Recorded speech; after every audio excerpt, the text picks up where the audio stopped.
अहं दूरतस्ते पदाम्भोजयुग्म प्रणामेच्छयागत्य सेवां करोमि।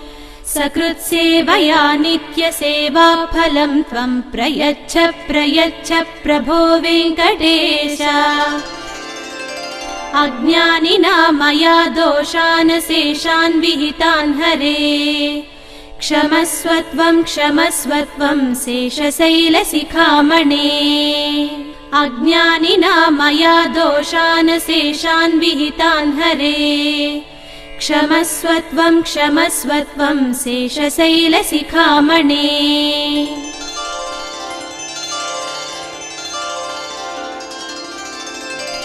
ईशानां जगतोऽस्य वेङ्कटपतेर्विष्णोः परां प्रेयसीम्।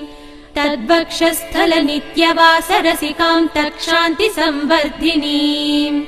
पद्मालङ्कृतपाणिपल्लवयुगां पद्मासनस्थां श्रियम्।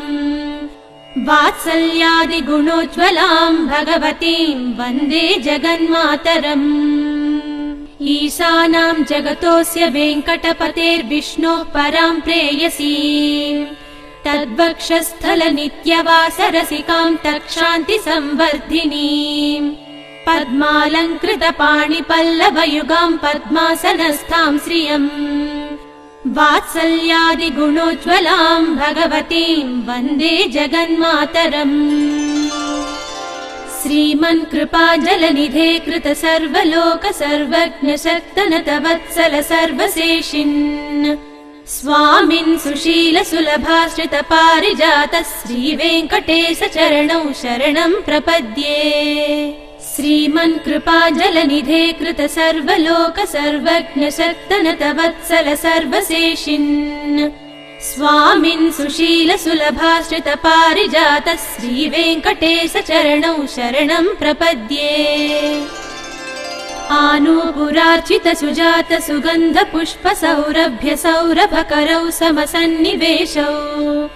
सौम्यौ सदानुभवनेऽपि नवानुभाव्यौ श्रीवेङ्कटेश चरणौ शरणं प्रपद्ये।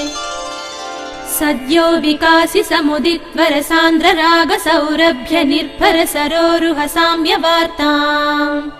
सम्यक्षु साहसपदेषु विलेखयन्तौ श्रीवेङ्कटेश चरणौ शरणं प्रपद्ये। रेखामयध्वज सुधाकलशातपत्र वज्राङ्कुशाम्बुरुह कल्पक शङ्ख चक्रैः। भव्यैरलङ्कृत तलौ परतत्त्वचिह्नैः श्रीवेङ्कटेश चरणौ